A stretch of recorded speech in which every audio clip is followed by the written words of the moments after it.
this is Lucelle Baijita and I'm going to be telling you about middle childhood and cognitive and physical development of primary schoolers. So, middle childhood is a stage when children undergo so many different changes, physically, emotionally, socially, and cognitively. This is the stage between 6 to 12 years old. The support of family and friends in this stage is really important during this phase of development. But sadly, children in this stage receive less attention than infancy or in early childhood. So let's go in physical development of primary pupils. So physical development involves many different factors: height, weight, appearance, visual, hearing, and motor abilities. Primary school children undergo many different changes. These could be caused by different factors, both natural and environmental. Physical growth during the primary school year is slow but steady.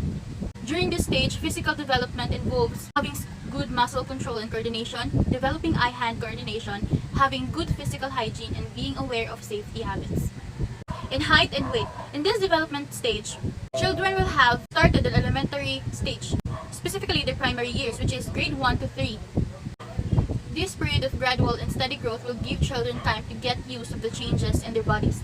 An average increase in height of a little over 2 inches a year in both boys and girls will introduce them to primary different activities that they can now do with greater accuracy. In weight, they gain average about 6 to 5 pounds a year. Most children will have slimmer appearance compared to their preschool years because of the shift in accumulation and location of their body fats. A child's legs are longer and more proportioned to the body than they were before. A number of factors could indicate how much a child grows or how much changes in its body will take place in genes, food, climate, exercise, medical conditions, and disease or illnesses.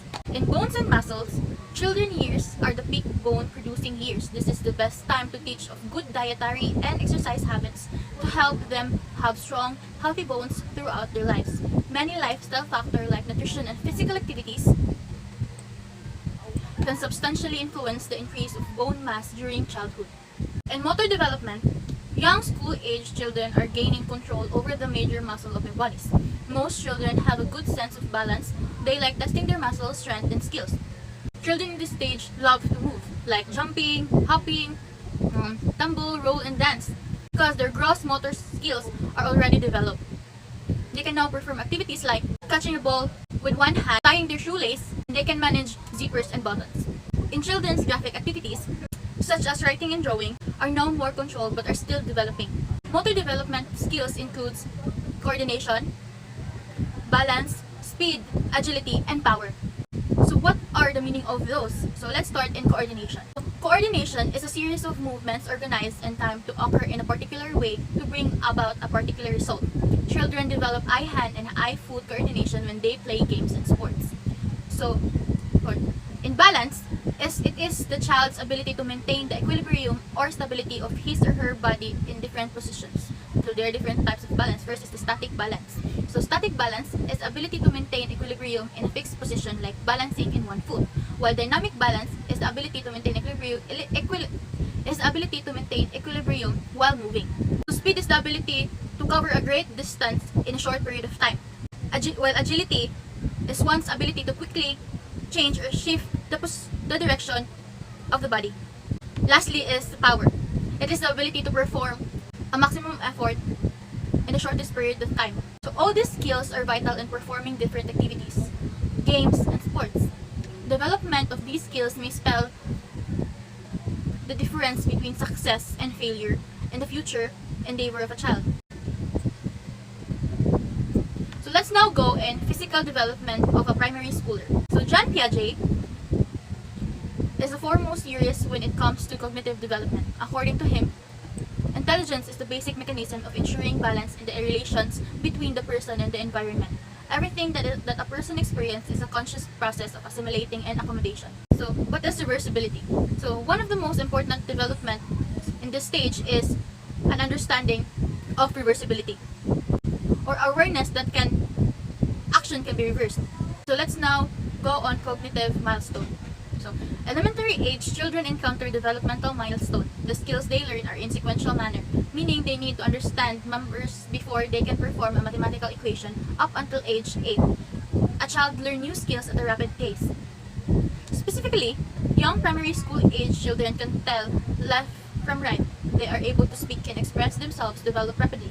By 6, most can read words or combination of words. And so let's now go on informational processing skills. Several theories argue that like computer, a human mind is a system that can be processed information through the application or logical rules and strategies. They also believe that the mind receives information, perform operations to change in forms and content, stores and locates it, and generate response from it. So let's go on social-emotional development. The developmental theories, which is Erik Erikson's formulated 8 stages of man's psychological development. Each stage is regarded as a psychological crisis which arises and demands resolutions before the next stage could be achieved. Preschool children belongs to the 4th stage of Erikson's psychological stage. Children have to resolve the issue on industry versus inferiority. So, what is industry versus inferiority? It is the psychosocial crisis that children will have to resolve in this stage. Industry refers to a child's involvement in situation where long patience work is demanded to them, while inferiority is a feeling created when a child gets a feeling of failure when they cannot finish or master their school works. In this stage, children will most likely have begun going to school. School experiences becomes priority with children so busy doing school works. So let's go on understanding the self. One self-concept is the knowledge about the self, such as beliefs regarding personality traits, physical characteristics, abilities, values, goals, and rules. Having a self-concept does not mean that a child thinks he is better than others. It means that he likes himself, feels accepted by his family and friends, and believes that he can do well. Primary school children's self-concept is influenced not only by the parents, but also with the growing number of people they begin to interact with, including teachers and classmates. Children have a growing understanding of their places in this world. So in school years, in the transition from pre-elementary to primary school, children tend to become increasingly self-confident and able to cope well with social interactions. The issue of fairness and equality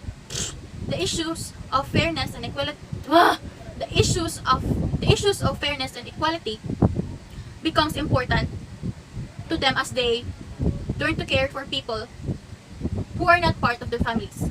So let's dig deeper in building friendships. Making friends is a crucial but very important of children's social and emotional growth. Children during this stage most likely belong to a peer group. So let's go on self-control. Once children reach school age, they begin to take pride in their ability to do things and capacity to exert effort. They like receiving positive feedback from their parents and teachers. This becomes a great opportunity for parents and teachers to encourage positive emotional responses from children by acknowledging their mature, compassionate behaviors. So we are done in the middle childhood, so let's proceed to cognitive and physical development of a primary schooler. So first, let's talk about body growth. So, children in middle childhood grow 2 to 3 inches between ages 6 and 11. Kids double their weight between age 6 and 11. Average 10 years old boy, between 6 and 12 years, all 20 primary teeth are replaced with permanent teeth. So next is in nutrition and sleep. School children need an average of 2,400 calories every day. Nutritionists recommend fruit, grains, vegetables, and carbohydrates. So average 5 years old sleeps 11 hours a day. Average 9 years old sleeps 10 hours a day. Average 13 years old sleeps about 9 hours a day. Sleep problems are what we call insomnia or lack of discipline. So let's talk about obesity. Obesity has increased in all ethnic groups, though less so in Black and Hispanic children. By 2015, about 50% of child in North and South will be overweight. So some causes are genetic, low cost, high fat food, family stress, food as a reward system, and lastly is lack of physical activity. At around age 7, children enter the stage of concrete operations and they can use mental operations. Most 6 to 7 years olds can find their way to and from school. Class inclusion, the ability to see the relationship between the whole and its part. The child in school. Early school experience critical for success or failure, becoming literate, or which is reading and writing. So in school, when it comes to gender, girls tend to do better than boys. boys do better than girls on science and math tests that are not closely related to material taught in school. Educating children with special needs. So we are down to our last topic or part, which is the educating children with special needs, which who are experiencing mental retardation, learning disabilities, which is dyslexia, attention deficit, or hyperactive disorder, what we known as ADHD. And lastly are those who are gifted children. So that's it, guys. Thank you for listening. I hope you learned something from my discussion or from what I have telling you about. So that's it. See you on my next vlog. Bye!